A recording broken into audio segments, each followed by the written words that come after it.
ختم نبوت، تاجدار ختم نبوت۔ خالق کائنات جل جلالہ کی حمد و ثنا، قاسم عزت، شہکار تخلیق قدرت، قسیم نعمہ جنت، شہنشاہ دین و ملت، حضور جان رحمت صلی اللہ علیہ وآلہ وسلم کی بارگاہ مقدسہ میں درود شریف کا نذرانہ عرض کرنے کے بعد مقتدر حاضرین و سامعین، بالخصوص فخر اہل سنت، مناظر اہل سنت حضرت علامہ مولانا محمد عبد الخالق صاحب نقشبندی اویسی زیدہ شرفہ، فاضل محتشم استاذ العلماء حضرت علامہ مولانا حافظ غلام مصطفیٰ اویسی صاحب زیدہ شرفہ، فاضل محتشم حضرت علامہ مولانا حافظ ابرار احمد اویسی صاحب زیدہ شرفہ، و دیگر احباب ذی وقار، آج کا یہ مختصر مگر جامع اجتماع محترم المقام مطہر علی خان صاحب اویسی اور مدثر علی خان صاحب اور مبشر علی خان صاحب کے والد محترم مرحوم نہایت محترم سماجی شخصیت جناب مظفر علی خان مرحوم صاحب کے سال ثواب کے سلسلہ میں انعقاد پذیر ہے۔ اللہ تبارک و تعالی مرحوم کی بخشش و مغفرت فرمائے اور انہیں جنت الفردوس میں اعلیٰ مقام عطا فرمائے، ان کی حسنات کو اپنے دربار میں قبول فرما کر ان کی بخشش و مغفرت اور ان کے لیے اپنی رحمت ان کا مقدر فرمائے، گھر والوں کو، اولاد کو اللہ تبارک و تعالی صبر جمیل عطا فرمائے۔ اللہ تبارک و تعالی کی یہ خاص رحمت کا حوالہ ہے کہ وہ اپنے بندوں کی دعاؤں کو قبول کرتا ہے، اور جو بندے اس دنیا سے چلے جاتے ہیں ایمان کی بنیاد پر، ان کے لیے رحمت و بخشش کا یہ دعائیں ذریعہ بناتا ہے، اس علیہ ثواب کو قبول فرما کر جانے والوں کے لیے ذریعہ نجات بناتا ہے۔ یہ اس کی رحمت ہے، یہ اس کا کرم ہے، یہ اس کا فضل ہے کہ بندہ تو دنیا سے چلا جاتا ہے، اس کا رجسٹر تو بند ہو جاتا ہے، لیکن لوگوں کی دعاؤں، التجاؤں اور پیچھے والوں کے صدقہ و خیرات کرنے سے اس کے رجسٹر میں جو کمیاں ہوتی ہیں اللہ وہ دور بھی کرتا ہے، بلکہ ان کے لیے ان کی وجہ سے نیکیاں بھی لکھتا ہے، اور پھر اتنا کرم کے درجات بھی بلند کر دیتا ہے۔ یہ کرم بالا ایک کرم ہے، اسیاں سے کبھی ہم نے کنارہ نہ کیا، پر تو نے دل ازردہ ہمارا نہ کیا۔ ہم نے تو کی جہنم کی بہت سی تجویز، لیکن میرے مالک تیری رحمت نے گوارا نہ کیا۔ یہ دعائے بخشش اصال ثواب سمجھیں، یہ اللہ تعالیٰ کی رحمت کا خاص انداز ہے، خاص اس کی رحمت کا حصہ ہے، اور یہ اس کی رحمت کا ایک خاص حوالہ ہے کہ جانے والوں کے لیے وہ یہ التجائیں قبول کر لیتا ہے۔ یہ اس کی رحمت نہیں کہ مظفر علی خان صاحب تو چلے گئے، ان کا جو نیکیوں کا رجسٹر تھا یا جو دوسرا اس کے اپوزٹ ان کے معاملات تھے وہ سارے کے سارے تو فرشتوں نے لپیٹ کر اللہ کی بارگاہ میں پیش کر دیے، لیکن جب ان کے بیٹے دعا کریں گے، صدقہ کریں گے، خیرات کریں گے، ایصال ثواب کریں گے، ہم دعائیں کریں گے، تو یہ اس کی رحمت کا کیسا انداز ہے کہ ہماری دعاؤں کی وجہ سے ان کی بخشش، ان کی مغفرت اور ان کے لیے اللہ آسانیاں پیدا فرما دے گا۔ اور نیک بندوں کے لیے بھی یہ ایک اس کی رحمت کا انداز ہے کہ دعاؤں کی وجہ سے ان کے گناہ تو نہیں ہوتے، کچھ ایسے لوگ بھی ہوتے ہیں مغفور ہوتے ہیں اور اللہ تبارک و تعالیٰ کے ہاں محفوظ ہوتے ہیں، کچھ اللہ کے ہاں معصوم ہوتے ہیں جیسے انبیاء ہیں، تو ان کے لیے بھی ایصال ثواب کا سلسلہ ان کے درجات کی بلندی کا سبب بنتا ہے اور ان کے اللہ کے قرب کا سبب بنتا ہے، اور ان کی روحیں پھر خوش ہوتی ہیں۔ تو جب ان کی روحیں خوش ہوتی ہیں تو پھر جو دعا کرنے والے لوگ ہیں ان کو بھی فیضان نصیب ہوتا ہے اور ان کی بھی جھولیاں بھر دی جاتی ہیں۔ اصل میں معاملہ یہ ہے کہ اجر دینے والی ذات تو اللہ کی ذات ہے، اجر تو اللہ کی ذات نے ہی دینا ہے، تو بندے کا اخلاص دیکھا جاتا ہے کہ یہ بندہ کتنا مخلص ہو کے اس بندے کی بھلائی کے لیے ہاتھ اٹھا رہا ہے، اس بندے کی بھلائی کے لیے یہ قدم اٹھا رہا ہے۔ کوئی رشتہ نہیں، کوئی ناتا نہیں، فقط ایک کلمے کا رشتہ ہے، کلمے کا ناتا ہے، اور وہ تعلق باللہ اور تعلق اللہ کی طرف اور اللہ کا جو تعلق ہوتا ہے بندے کے ساتھ، تو اس تعلق کی وجہ سے جو دعا کرتا ہے تو پھر اللہ تبارک و تعالیٰ اس سے اتنا راضی ہوتا ہے، اتنا خوش ہوتا ہے کہ مالک دعا مانگنے کو ایسا نوازتا ہے، ایسا نوازتا ہے کہ اس کا کوئی حد اور کنارہ نہیں ہے۔ اس کی مثال ایسے سمجھیں کہ ایک بندہ دنیا میں کسی مشکل میں مبتلا ہو، تو جب آپ اس کے لیے کوشش کرتے ہیں اور اس میں کوئی دنیاوی لالچ نہیں ہوتا یا کوئی ایسی بھی بات نہیں ہوتی کہ یہ اس سے کہ میں نے مشکل آسان کی تو یہ شکریہ ادا کرے گا یا کسی موقع پہ کام آئے گا، ان ساری چیزوں کے قطع نظر ہر چیز کو پیچھے چھوڑ کے جب وہ بندہ اللہ کی رضا کے لیے اس کی مشکل کی آسانی کے لیے کوشش کرتا ہے، بے شک وہ کامیاب نہ بھی ہو، لیکن اس کی جو کوشش ہے اللہ کے دربار میں اتنی پسند ہے، اتنی پسند ہے کہ اللہ تبارک و تعالیٰ اس کوشش کی وجہ سے کوشش کرنے والے کو بہت زیادہ اپنا قرب اور اپنی بارگاہ کی حضوری نصیب کرتا ہے کہ یہ بندہ میرے لیے اس بندے کے لیے کر رہا ہے کہ اس کی مشکل آسان ہو جائے، اس کی بہتری ہو جائے، اس کے لیے کچھ آسانی پیدا ہو جائے۔ اللہ اکبر۔ تو آپ اندازہ لگائیں کہ جب بندہ یہ کوشش کرتا ہے ایک دنیاوی کام کے لیے تو اللہ خوش ہوتا ہے، تو یہ جو جانے والے کا مسئلہ ہے اس کا سارے کا سارا تعلق آخرت سے، اور ان بیٹھنے والوں کی دعاؤں کا تعلق اس لیے ہے کہ ان کی مشکل آسان ہو جائے، ان کی قبر روشن ہو جائے، ان کے لیے اللہ آسانیاں لکھ دے، ان کے لیے اللہ تبارک و تعالیٰ بہتریاں لکھ دے۔ تو یہ جو جذبہ ہے اللہ کے ہاں بہت مقبول جذبہ ہے، بڑا پسندیدہ جذبہ ہے اللہ تبارک و تعالیٰ جل مجد الکریم کے ہاں۔ تو اس اعتبار سے یہ جو سوچ ہے کسی کے لیے آسانی پیدا کرنا، کسی کے لیے بہتری پیدا کرنا، یہ اللہ کے ہاں بڑی مقبول سوچ ہے، لیکن اس میں جو سوچ ہو وہ اللہ کی رضا مقصود ہو، اخلاص کے ساتھ ہو، اس کے پیش نظر کوئی دنیاوی فائدہ نہ ہو، تو پھر اللہ تبارک و تعالیٰ اسے نواز دیتا ہے، اس پہ بڑے کرم کر دیتا ہے۔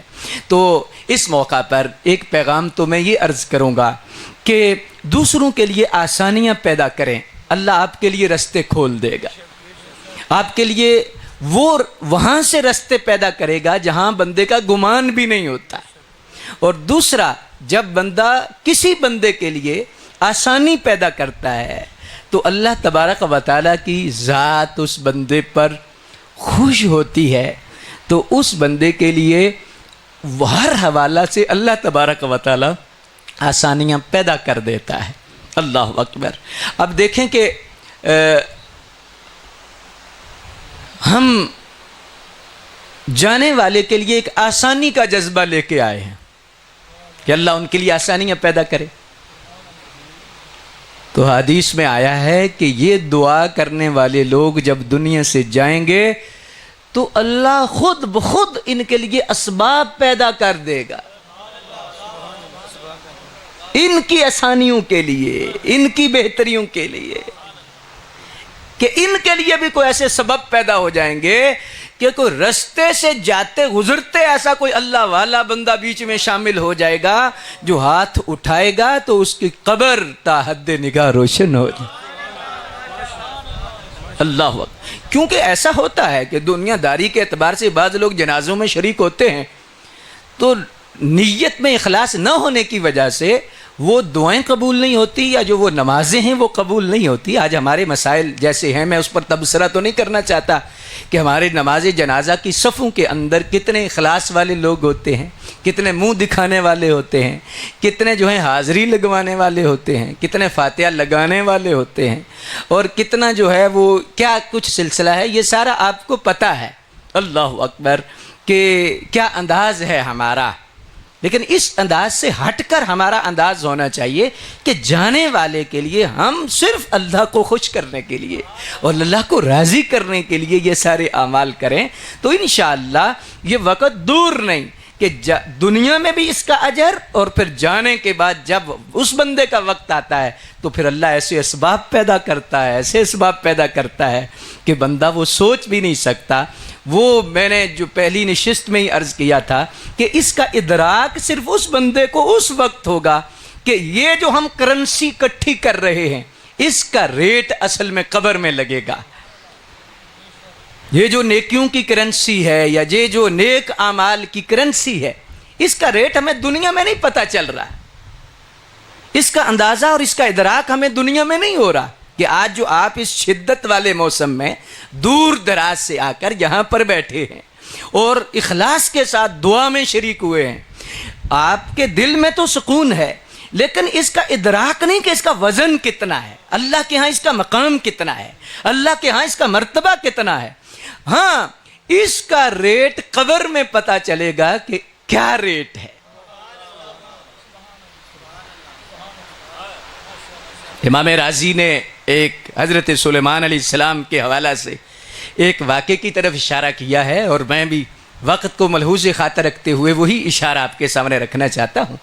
چونکہ آپ کو اللہ نے حکومت دی تھی، ہوا آپ کا تخت اٹھاتی اور جہاں آپ چاہتے اور وہ وہاں پر تشریف لے جاتے.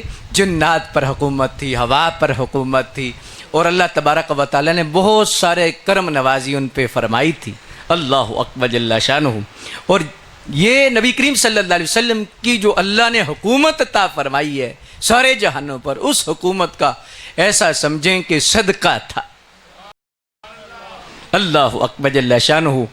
کیونکہ تمام انبیاء کرام کو جتنے مراتب اور جو کچھ نصیب ہوا ہے وہ نبی کریم علیہ السلام کے تصدق اور توسل سے نصیب ہوا ہے، اور جتنے مراتب انبیاء کو ملے ہیں ان سب سے بڑھ کر نبی کریم علیہ السلام کو اللہ نے درجے اور مراتب دیے ہیں، جس کا پنجابی میں ترجمہ تاجدار کھڑی نے کیا ہے: صدر نشین دیوان حشردہ تے افسر وچ امامہ، قل نبی محتاج اسے دیتے نفراں واں غلامہ.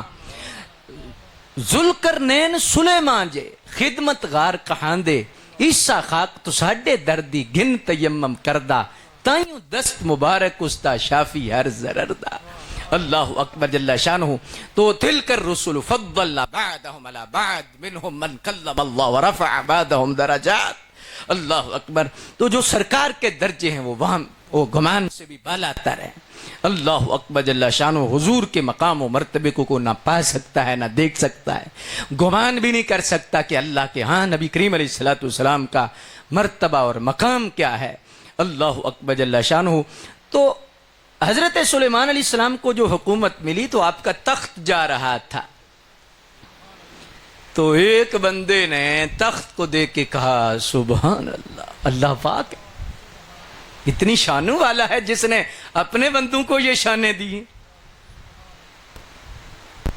آپ نے حکم دیا ہوا کو کہ میرا تخت کو روکا جائے. روکنے کا ہی نہ کہا بلکہ اتارا جائے.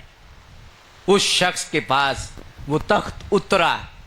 آپ نے فرمایا بھئی تو کیا کہہ رہا تھا؟ عرض کی کہ حضور میں تو اللہ کی پاکی بیان کر رہا تھا کہ وہ کتنا پاک اور عظمتوں والا رب ہے جس نے اپنے بندوں کو یہ شانیں دی ہیں، عظمتیں دی ہیں. آپ نے فرمایا کہ میں امر ربی سے تیرے پاس اترا ہوں اور صرف بتانے کے لیے کہ میرا ہوا پہ اڑنا اتنا قیمتی نہیں جتنا تیرا ایک مرتبہ اللہ کی پاکی بیان کرنا سبحان اللہ قیمتی ہے، کیونکہ اس کی قدر قبر میں پتہ چلے گی کہ اس کی قدر کیا ہے، اس کی عظمت کیا ہے کہ یہ جو تو نے اخلاص کے ساتھ ایک مرتبہ اللہ کی پاکی بیان کی. گویا سلیمان علیہ السلام کے بتانے کا مقصد یہ تھا کہ اللہ تبارک و تعالیٰ کی رضا کے لیے ایک جملہ بھی وہ اتنا وزنی ہوگا کہ اس کا بندہ اندازہ نہیں لگا سکتا کہ اس کی قدر کیا ہے، اس کی عظمت کیا ہے اور کیا اس کا مرتبہ ہے. تو اس اعتبار سے مقتدر سامعین حضرات، نبی رحمت صلی اللہ علیہ وآلہ وسلم کی اس امت پہ اللہ نے خصوصی طور پر یہ کرم فرمایا ہے، خصوصی طور پر یہ انعام اللہ نے عطا فرمایا ہے کہ ہم یہاں بیٹھ کر جب ہم کسی کی آسانی کے لیے اللہ کی بارگاہ میں التجا کرتے ہیں تو پھر اللہ دعا مانگنے والوں کے لیے، آسانیاں چاہنے والوں کے لیے بھی آسانیوں کے رستے پیدا فرما دیتا ہے اور ان کے لیے آسانیاں اور ان کے لیے بہتریاں اللہ تبارک و تعالی ان کا مقدر فرما دیتا ہے. تو ان دعاؤں کا ظاہری طور پر بھی بڑا فائدہ ہے، باطنی طور پر بھی بڑا فائدہ ہے، زندوں کو بھی بڑا فائدہ ہے، مردوں کو بھی بڑا فائدہ ہے، آنے والوں کو بھی فائدہ ہے، جانے والوں کو بھی فائدہ ہے، ابھی جو نہیں آئے ان کو بھی فائدہ ہے. غرض کہ یہ ایسا سلسلہ رحمت ہے کہ جس کا کوئی حد اور کنارہ نہیں ہے، یہ جو سلسلہ ہے دعا کا. تو اس اعتبار سے مقتدر سامعین حضرات، آج اس امت کے اندر جو فتنے امڈ کے آئے ہیں اور جو فتنوں کی بارش ہو رہی ہے، ان فتنوں میں ایک فتنہ، ویسے تو بڑے فتنے ہیں لیکن ایک فتنہ جو غیر محسوس طریقے سے داخل کیا جا رہا ہے، وہ فتنہ ہے کہ یقین آخرت پر جو یقین ہے اس بلڈنگ کو کریدا جا رہا ہے اور اس کو دیمک کی طرح چاٹا جا رہا ہے. اور وہ نظریہ ہمارا آخرت کے حوالہ سے جو پختہ عقیدہ ہے اسلام نے جو دیا ہے، وہ نظریہ یہ ہے سادہ لفظوں میں کہ یہ ایک زندگی ہے اور اس زندگی کے بعد مختصر وقت میں جب موت آئے گی اس کے بعد ایک زندگی شروع ہوگی جو نہ ختم ہونے والی زندگی ہے، اور اس زندگی میں اس زندگی کے بارے میں ضرور پوچھا جائے گا. یہ بنیادی طور پر سادہ لفظوں میں نے عرض کیا ہے کہ آخرت کا جو نظریہ ہمارے نظریات میں شامل ہے. اب اس پر ہمارے ہاں کیا حملہ ہو رہا ہے؟ وہ حملہ یہ ہو رہا ہے کہ کچھ تو لوگ اعتقادی طور پر اس سے پیچھے ہو گئے ہیں اور کچھ آہستہ آہستہ عملی طور پر پیچھے ہو رہے ہیں. اعتقادی طور پر جو پیچھے ہو رہے ہیں وہ زیادہ خطرناک ہیں اور وہ معاملہ تو حد کفر تک ہے. اس کا جو انکار کر دیتا ہے وہ دائرہ اسلام سے خارج ہو جاتا ہے. لیکن نظریہ ٹھیک ہونے کے باوجود عملی طور پر آخرت کے نظریے سے یعنی اس سوچ سے غفلت برتنا اور اس سوچ کو پس پشت ڈالنا اور صرف دنیا اور حب دنیا کو دل پہ غالب رکھنا اور یہ کہہ دینا اے جان مٹھا تے اگلا کنے ڈٹھا دبی رکھو، چھوڑو جی، یہ سنتے رہتے ہیں اللہ بڑا کریم ہے، اللہ بڑا رحیم ہے، اللہ بڑا مہربان ہے، اللہ فضل کرنے والا، اللہ نے ہم کو نہیں بخشنا تو کس کو بخشنا، اللہ نے ہم پہ کرم نہیں کرنا تو کس پہ کرم کرنا ہے. یہ سوچ ہمارے اندر ڈیولپ ہو رہی ہے، حب دنیا ہمارے اندر کثرت سے داخل ہو رہی ہے. اور وہ جو سرکار نے قرب قیامت کی نشانیاں بتائی تھی، ارشاد فرمائی تھی، ان میں یہ آج واضح طور پر نشانی آ رہی ہے کہ سرکار نے جو قرب قیامت کی علامات میں سے جو علامتیں بیان کی، ان علامات میں سے ایک علامت یہ بھی تھی کہ میری امت کے اندر شرک تو نہیں ہوگا، شرک نہیں کر سکتی، لیکن حب دنیا غالب آ جائے گی.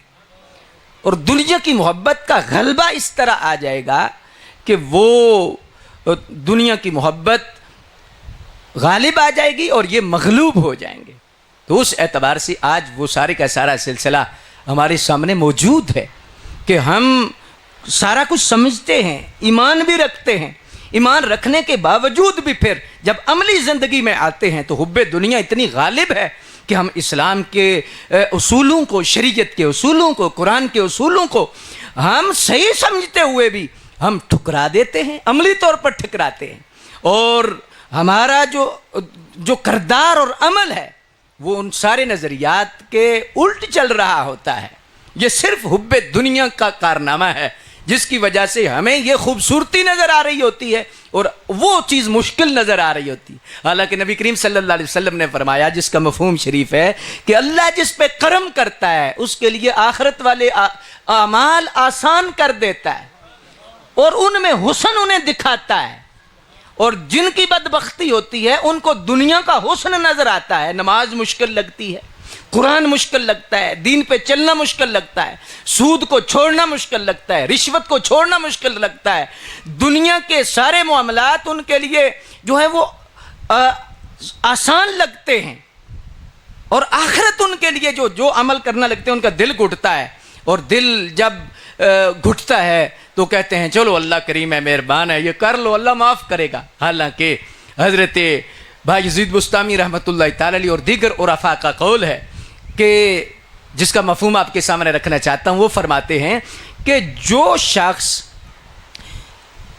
گناہ کرے اس امید پر کہ اللہ بخش دے گا،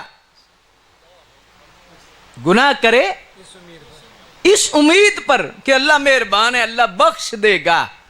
ایک ہے کہ گناہ ہو جائے اور پھر اللہ سے معافی طلب کرنا اور اللہ سے معافی مانگنا، یہ اور چیز ہے. لیکن ایک ہے کہ گناہ جان بوجھ کے کرے اس امید پر چلو کوئی نہیں اللہ معاف کر دے گا، اللہ مہربان ہے، اللہ فضل کرنے والا ہے. تو بایزید بسطامی جیسے عرفاء یہ لکھتے ہیں کہ اللہ کے ہاں وہ شخص اتنا ظالم لکھا جاتا ہے کہ اللہ نیکی کی توفیق اس سے اٹھا لیتا ہے. کہ یہ شخص کتنا دیدہ دلیر ہے، اتنی اس کی دیدہ دلیری ہے کہ یہ شخص جو ہے وہ برائی بھی کر رہا ہے اور کس انداز سے کر رہا ہے. اللہ اکبر. تو اس انداز سے مقتدر سامعین حضرات، اللہ تبارک و تعالی جل مجد الکریم کی ذات گرامی سے معافی طلب کرنا جو گناہ ہو جائے بشری ڈانتے سے، ٹھیک ہے، اللہ بخشنے والا ہے، مہربان ہے، اللہ فضل کرنے والا ہے. لیکن اس کا یہ مطلب نہیں کہ بے دھڑک شروع ہو جاؤ اور کوئی لحاظ نہ رکھو اور یہ نظریہ رکھو کہ اللہ معاف کرنے والا ہے. نہیں، ڈرو ڈرو ڈرو، ڈرتے رہو. اگر گناہ ہو جائے اللہ تبارک و تعالیٰ کہ ہم فوراً رجوع کرو کہ یا اللہ میں یہ غلط کر بیٹھا ہوں، تو نے منع کیا ہوا ہے، مجھ سے غلطی ہو گئی ہے، اللہ مجھے معاف کر دے. تو اس اللہ معافی دیتا ہے، لیکن اس کی نشانی کیا ہے کہ پھر آگے اس کے لیے نیکی کی توفیق کے دروازے کھل جاتے ہیں. اس کو دوبارہ گناہ کرنے کا موقع نہیں ملتا. اگر دوبارہ گناہ اس سے ہو جائے تو سمجھو کہ ابھی توبہ پر مہر نہیں لگی، ابھی توبہ اس کی سچی نہیں ہوئی. اللہ اکبر جل شانہ.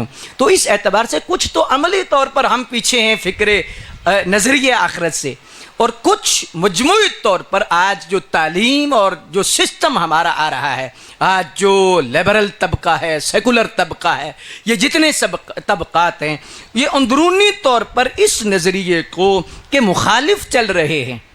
اور وہ نظریہ وہی نظریہ جو پرانا کفر نے نظریہ دیا تھا کہ عقل کے ترازو پہ تولتے ہیں، کہ اسلام یہ نظریہ دیتا ہے کہ مرنے کے بعد دوبارہ زندگی ہے، بندے کو زندہ کیا جائے گا، اس سے پوچھا جائے گا. تو وہی کفر کی جو سوچ ہے وہ آج بھی غالب کی جا رہی ہے. اور وہ کیسی سوچ ہے اور کیا غالب کی جا رہی ہے کہ عقل نہیں مانتی کہ بندہ دوبارہ زندہ ہو جائے، جس کی ہڈیاں ختم ہو جائیں، جس کا سارا کچھ ختم ہو جائے. عقل نہیں مانتی کہ وہ شخص دوبارہ کیسے زندہ ہوگا. عقل نہیں مانتی. اور یہ آج کا سوال نہیں، یہ پہلے بھی سوالات ہوئے، سرکار سے ہوئے، اور جس کا ذکر قرآن شریف پہ اللہ تبارک و تعالیٰ نے بڑی وضاحت کے ساتھ کیا ہے. سرکار تشریف فرما ہے، ایک کافر ایک ہڈی نہیں 2 ہڈیاں پکڑ کے کھڑا ہوتا ہے اور کھڑا ہو کے کہتا ہے ایعدکم انکم اذا متم وکنتم ترابا وعظاما انکم مخرجون. سوالیہ انداز میں اس نے کہا کہ یہ کیسے ہو سکتا ہے، یہ کیسے دوبارہ زندہ ہوں گے، یا جن ہڈیوں کو دیمک لگی ہوئی ہے اور ہاتھ سے ان کا بریدہ بن رہا ہے، پاؤڈر بن رہا ہے، یہ ہڈیاں دوبارہ زندہ ہو جائیں گی، یہ کیسے ہو سکتا ہے. تو اللہ تبارک و تعالیٰ نے اپنے محبوب کریم علیہ الصلوۃ والسلام کو قرآن مجید میں بے شمار جگہوں پر اس کا جواب ارشاد فرمایا کہ محبوب ان کو یہ کہیں، ان کو یہ کہیں، ان کو یہ کہیں.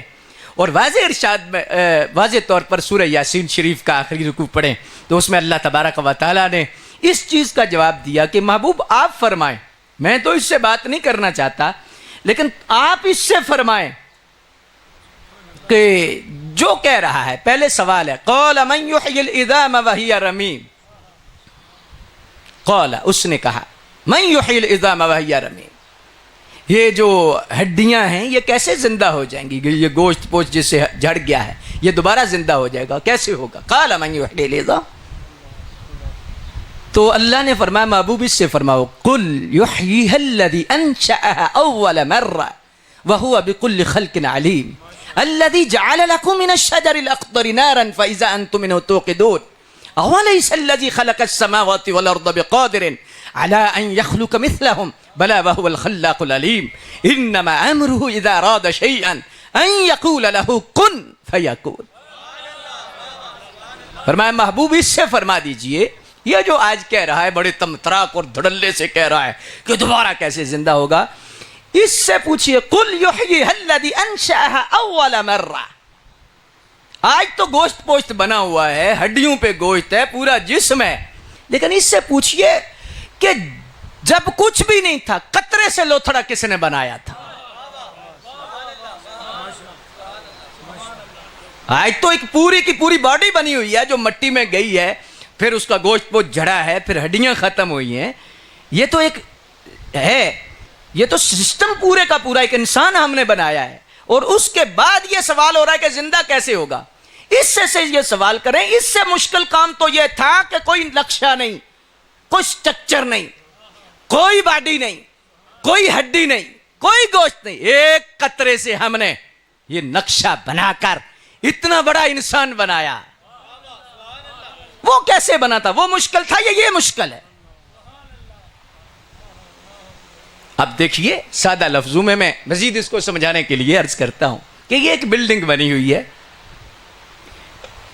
اس بلڈنگ کو سرے سے بنانا جس کا کوئی نقشہ نہ ہو، کوئی سٹرکچر نہ ہو، کوئی سوچ نہ ہو، اور اس کو اس خوبصورت انداز میں بنانا کہ ہر شخص تعریف کرے، یہ مشکل ہے.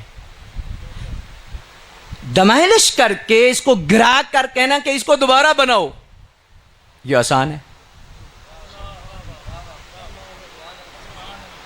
پہلے سے کیا ہے؟ آسان ہے، کیونکہ اس کا نقشہ بھی ہے، اس کا میٹیریل بھی ہے، اس کا سارا کچھ موجود ہے، اب بنانے والے بھی موجود ہیں، تو اب آسانی سے بن جائے گا. شروع سے بنانا یہ بولیے کیا ہے؟ اللہ تعالیٰ فرما رہا ہے کہ یہ تو بلڈنگ بن گئی ہے، اب گر گئی ہے یہ بلڈنگ. یہ بنانی مشکل ہے یا بنی نہیں تھی، تصور ہی نہیں تھا. ایک قطرے سے ہم نے لوتھڑا بنایا، لوتھڑے سے پھر ہم نے ہڈیوں کا جالا بنایا، پھر خوبصورت نقشہ بنایا، اور اس خوبصورت نقشے پر گوشت پوشت کی ہم نے ایسی کاریگری فرمائی، ایسی کاریگری فرمائی کہ تمہارے وہم و گمان سے بھی بالا تر ہے. وہ مشکل تھا یا دوبارہ زندہ کرنا مشکل ہے ہمارے ہاں؟ یہ دلیل اللہ تبارک و تعالیٰ نے ارشاد فرمائی. اللہ اکبر جل شانہ. اور اس پر مزید اللہ تبارک و تعالیٰ نے سورہ انفطار شریف کے اندر ارشاد فرمایا یا ایھا الانسان ما غرک بربک الکریم الذی خلقک فسواک فعدلک فی ای صورت ما شاء رکبک کلا بل تکذبون بالدین الذی خلقک فسواک فعدلک، ہم نے جو بنایا کس طرح بنایا، فسواک فعدلک، اللہ اکبر، خوبصورتی کے ساتھ بنایا، والتین والزیتون وطور سینین وہذا البلد الامین، 4 قسمیں ارشاد فرما کے فرمایا لقد خلقنا الانسان فی احسن تقویم، ہم نے اس کو اتنا خوبصورت بنایا، احسن تقویم۔ یہ وقت نہیں کہ میں اس کی وضاحت کروں، صرف اشارہ کرنا چاہوں گا۔ تقویم کا لفظ اللہ نے استعمال فرمایا، مینجمنٹ، کیا مینجمنٹ میں پھر احسن کا درجہ لگا، احسن، ایسی ہم نے مینجمنٹ کی، ایسا ہم نے بنایا، ایسا بنایا کہ خوبصورت انداز میں بنایا، خوبصورت انداز میں بنایا، اللہ اکبر۔ اس کی مثال ایسی ہے کہ ایک بلڈنگ بنی ہوئی ہو اور خوبصورت بلڈنگ بنے، اور خوبصورت بلڈنگ بن کے سارے دیکھنے کے لیے آپ جائیں تو آپ کہیں ماشاءاللہ مطہر صاحب کیا بات ہے، مبشر صاحب کیا بات ہے، مدثر صاحب کیا بات ہے، علامہ صاحب کیا بات ہے، ماشاءاللہ خوبصورت نقشہ ہے، خوبصورت جہت ہے، انداز خوبصورت ہے، رنگ و روغن خوبصورت ہے، ہر چیز خوبصورت ہے۔ لیکن اگر ایسے ہو جاتا تو اور انداز نرالا ہوتا، اگر ایسے ہوتا، ہر بلڈنگ میں گنجائش ہوتی ہے، اگر ایسے ہوتا، ہر بندہ اپنی سوچ کا مالک ہے، وہ کہتا ہے ٹھیک ہے، لیکن اگر ایسے ہوتا، اگر ایسے ہوتا تو کیا بات ہے۔ اللہ فرماتا ہے احسن تقویم، ہم نے یہ بلڈنگ ایسی بنائی ہے قیامت تک کوئی کہہ نہیں سکے گا اگر آنکھ تھوڑی سی ادھر ہوتی، کان تھوڑا سا ادھر ہوتا، ہاتھ کا انداز ایسے ہوتا، پاؤں ایسے ہوتا، یہ جسم جو ہم نے بنایا ہے کوئی اعتراض کرنے والا یہ نہیں کر سکتا کہ یہ بال بھی ایسے ہوتا۔ فرمایا ہر کوئی کہتا ہے سبحان اللہ عما یشرکون، اللہ اکبر جل۔ اور اس کا انداز بھی آپ دیکھیں کہ اللہ تبارک و تعالیٰ نے ایسی 10 قسمیں نہیں اٹھائی، والشمس وضحاها والقمر اذا تلاها والنهار اذا جلاها والليل اذا يغشاها والسماء وما بناها والارض وما طحاها ونفس وما سواها فالهمها فجورها وتقواها قد افلح من زكاها وقد خاب من دساها۔ اللہ ایسے ہی نہیں اللہ تبارک و تعالیٰ نے فرمائی۔ اب دیکھیے نا کہ کیسا اللہ نے تخلیق کا مظہر اور کیا شاہکار اللہ نے بنایا ہے انسان کو۔ اربوں انسان، کھربوں لاتعداد انسان ہیں، اس کو مذاہب کو نکال لیجئے، انسان کے طور پر پیش کیجئے، کتنے انسان ہیں؟ تعداد بولیے۔ ہر انسان جتنے بھی ہے اللہ کی قدرت پہ قربان جائیں، ایک کا انگوٹھا بھی دوسرے سے نہیں ملے گا، کہ 10 15 20 کی بات نہیں، 2 کروڑ 4 کروڑ کی بات نہیں، کہ قیامت تک جو ابھی آنے والے ہیں ایسا نقشہ ہم نے بنا دیا ہے کہ ایک لکیر بھی دوسرے سے نہیں مل سکتی۔ ایک آنکھوں کے اندر جو سسٹم ہم نے لگایا ہے، یہ جو آئی سکینز ہوتی ہیں آج، یہ پہلے کہتے تھے یہ جو جی پرانا مسئلہ ہے جی انگوٹھا چھاپ لوگ، انگوٹھا انگوٹھا انگوٹھا، یہ پرانے لوگوں کا کام ہے، سگنیچر چلنے چاہیے۔ اب سگنیچر سے پیچھے ہو کے پھر انگوٹھوں پہ کیوں آئے ہو؟ میرے رب کا جو نظام ہے اس کا ثانی کوئی نہیں، اللہ کا جو نظام ہے اس کا متبادل کوئی نہیں، اللہ اکبر جل شانہ۔ تو اب دیکھیے کہ اللہ تبارک و تعالیٰ کا کیا انداز ہے، کیا انداز ہے، اللہ اکبر جل شانہ۔ جو رب اتنے انسان بنا کر ایک انگوٹھا بھی دوسرے جیسا اس نے نہیں بنایا، کیا وہ مرنے کے بعد زندہ نہیں کر سکتا؟ یہ انسان کو سوچ نہیں آ سکتی۔ افحسبتم انما خلقناکم عبثا وانکم الینا لا ترجعون فتعالی اللہ الملک الحق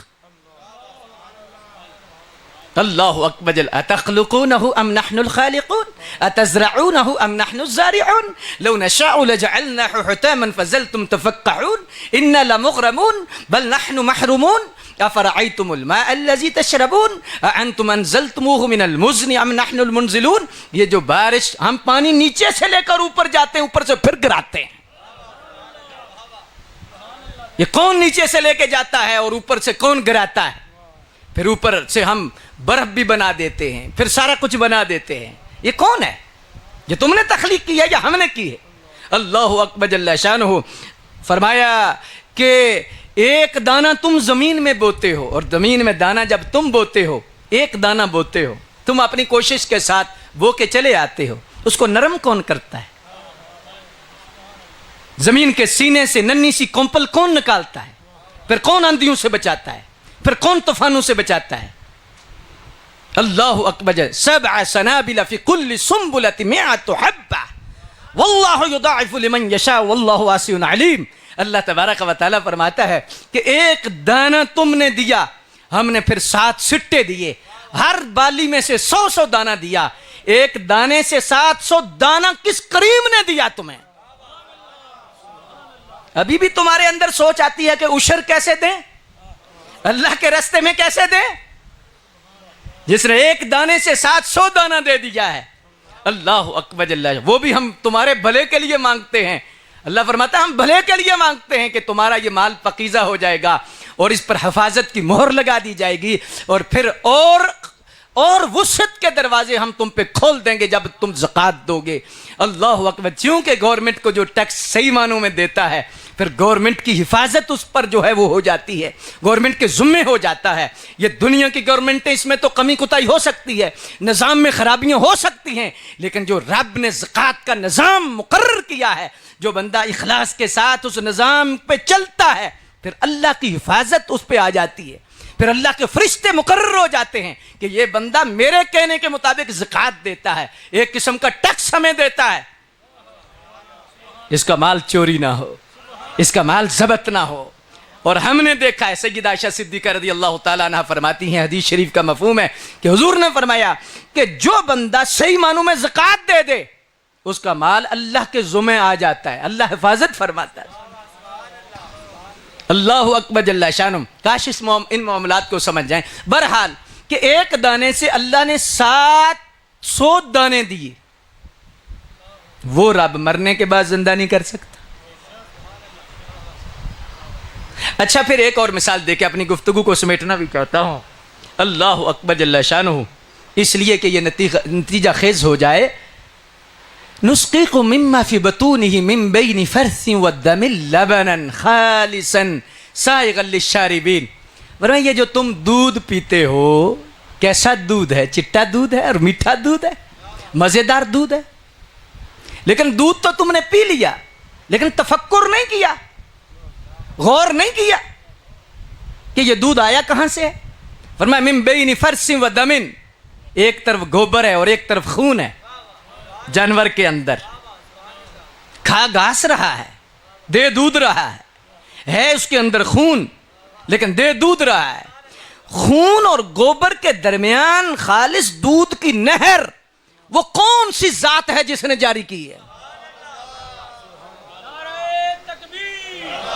وہ کون سی ذات ہے کہ جس ذات نے یہ سسٹم بنایا ہے اور پھر کوئی ٹیکس نہیں لگایا کہ 10 کلو دودھ بھینس دے رہی ہے، گائے دے رہی ہے. یہ نہیں کہا کہ 1 کلو اللہ کے رستے پہ دینا ہے تو تب اگلے دن 10 کلو دے گی. ہم نے ٹیکس بھی کوئی نہیں لگایا. مشینری بھی اتنی کام کر رہی ہے، ہماری مشینری ہے تو ہم ٹیکس بھی نہیں لے رہے. صرف یہ کہتے ہیں صبح اٹھ کے کہہ دے سبحان ربی العلی، سبحان ربی العظیم، سبحان ربی العظیم، سبحان ربی العظیم. یہ کہہ دے. شکر کے رستے پہ آ جا، ہمارے رستے پہ آ جا، ہماری طرف آ جا. چونکہ تو نے ہماری طرف آنا ہی ہے. آج نہ آیا تو ہم لے آئیں گے، اسرائیل لے کے آئے گا. آنا ہی آنا ہے، آنا ہی آنا ہے. چھٹی ہے ہی کوئی نہیں. بڑے بڑے شہزور ہزاراں دنیا اندر آئے، جد پیغام مولا دا ملیا بستر جھاڑ اٹھائے. آنا ہی آنا ہے، جانا ہی جانا ہے. تو اس جانے سے پہلے ہماری طرف رجوع کرو اور سوچو کہ ہم نے وہاں جانا ہے. اللہ اکبر. تو جب یہ سوچ آتی ہے, یہ فکر آتی ہے, تو پھر انسان چلو مستعمل لفظ ہے تاکہ آپ محظوظ بھی ہو جائیں گے اور آپ کو سمجھ بھی آ جائے گی. پھر یہ جب فکر آتی ہے تو انسان بے شک بائی پاس شریعت کا کر رہا ہوتا ہے, لیکن جب یہ سوچ آتی ہے کہ میں نے مرنا ہے اور واپس جانا ہے, اور پھر یہ یو ٹرن لے لیتا ہے. پھر کیا کرتا ہے؟ کس کی طرف؟ کہ یار میں غلط ہوں, مجھے رب کے حضور جانا ہے, مجھے رب کے ہاں حاضری دینی ہے, اور مجھے اللہ کے ہاں اللہ کے دربار میں جانا ہے. اور یہ کب پکا ہوگا؟ جب اللہ تبارک و تعالیٰ کے فضل سے یہ سوچ آئے گی کہ تو نے مرنے کے بعد زندہ ہونا ہے, تجھ سے پوچھا جانا ہے. کتنی آیات میں اللہ تبارک 100 سے زیادہ آیات ہیں جن میں اللہ نے یہ پختہ کرایا ہے کہ تجھے ہم زندہ کریں گے, تجھے ہم زندہ کریں گے, تجھ سے ہم پوچھیں گے, تو نے ہمارے دربار میں آنا ہی آنا ہے, آنا ہی آنا ہے. کیوں اللہ اتنی کثرت سے فرما رہا ہے؟ بزرگ لکھتے ہیں اس لیے کہ ذہن میں یہ سوچ آئے اور یہ سوچ پختہ ہو جائے, کہ جب یہ سوچ ہو جائے گی پختہ کہ آخر جانا ہی جانا ہے, تو پھر رشوت چھوڑنے میں آسانی ہوگی, پھر سود چھوڑنے میں آسانی ہوگی, پھر غلط رستہ جو متعین ہوا ہے اس کو چھوڑنے میں آسانی ہوگی, کیونکہ اس کے ذہن کے اندر آ جائے گا صدا نہ باغی بلبل بولے تے صدا نہ باغ بہاراں, سادہ نہ ماپے حسن جوانی تے صدا نہ سنگت یاراں. اللہ, کیونکہ اس کے اندر یہ چیز آ جاتی ہے. آسانی کے لیے میں اکثر ایک مثال دیتا ہوں, اللہ اکبر جل شانہ, اور وہ اس لیے دیتا ہوں کہ یہ سوچ پختہ ہو جائے. آج یہ ختم شریف پر, ختم شریف یہ جو یہ پروگرام ہوتے ہیں, اجتماع ہوتے ہیں, ان میں بہت ساری جہتیں خیر والی ہیں. کل بھی خیر والا ہے, جز بھی خیر والا ہے. یہ تو ایک سوچ کے تحت اور ایک سازش کے تحت ان پہ بدعات کے فتوے اور ان پہ بہت سارے فتاوے لگائے گئے ہیں. لیکن یہ ایسے پلیٹ فارم ہیں کہ جن پلیٹ فارم پہ بندے آتے غافل ہیں اور جاتے رجوع کر کے یہ سوچ لے کے جاتے ہیں. مظفر علی خان چلے گئے, ہمیں بھی جانا ہے, فلاں چلے گئے, ہمیں بھی رہنا نہیں ہے. یہ سوچ کل اور 10ویں اور ختم شریف سے ملتی ہے. اللہ اکبر جل شانہ. تو اس اعتبار سے جب یہ ہوتا ہے کہ تو نے جانا ہی جانا ہے, اللہ اکبر جل شانہ, یہ امام راضی نے ایک بڑی خوبصورت بات کی ہے کہ الذی خلق الموت والحیات لیبلوکم ایکم احسن عملا. تفصیل کا تو موقع نہیں اور وقت کے دامن میں گنجائش اور وسعت بھی نہیں ہے, لیکن اس پر علماء نے سوال اٹھائے ہیں کہ الذی خلق الموت والحیات, کہ موت تو حیات کی تخلیق اللہ کی طرف سے ہے, لیکن اللہ نے پہلے موت کا ذکر کیا پھر حیات کا ذکر کیا. وجہ کیا ہے؟ حالانکہ ترتیب میں پہلے حیات ہے پھر موت ہے. بولیے, ایسے ہی ہے نا؟ پہلے حیات زندگی ہے پھر موت ہے, لیکن اللہ نے پہلے موت کا ذکر کیا پھر حیات کا. اس میں دو باتیں بڑی بامانی بزرگوں نے کی ہے. ساری باتیں بزرگوں کی اچھی ہے, لیکن دو باتیں. پہلی بات کہ انسان کو فکر دینے کے لیے کہ موت کا لفظ حیات کے پیچھے لگایا اس لیے کہ موت تیرے پیچھے پیچھے ہے, کبھی بھی تو نے غافل نہیں رہنا. اور دوسرے نمبر پر خلق الموت والحیات, موت کا لفظ اس لیے پہلے بیان کیا کہ اصل میں اللہ کے ہاں جو زندگی ہے وہ ہے ہی موت کے بعد والی. یہ تو دنیا تو مزرعۃ الآخرہ, یہ تو امتحان ہے, یہ تو کھیتی ہے, یہ 50-60 سال کوئی زندگی ہے. اصل تو زندگی وہ ہے کہ جس زندگی کا سورج طلوع ہوگا پھر کبھی غروب نہیں ہوگا, اور وہ مرنے کے بعد والی زندگی ہے, اور وہ موت کے بعد نصیب ہوگی. تو اس لیے اللہ تبارک و تعالیٰ نے یہ چیز بیان کی. اور جب یہ چیز آ جائے کہ تو نے جانا ہی جانا ہے, رہنا نہیں ہے, تو پھر یہ سوچ بندے کو مجبور کرتی ہے کہ تو رب کی طرف رجوع کر. اللہ اکبر جل شانہ. کیوں کہ جب یہ سوچ آتی ہے نا تو پھر دودھ میں پانی ملانا, یہ سارے کے سارے فراڈ, پھر جتنے کے جتنے معاملات ہیں, جتنے ظلم ہیں, جتنی زیادتیاں ہیں, بندہ کر رہا ہوتا ہے. لیکن جب یہ سوچ آتی ہے پھر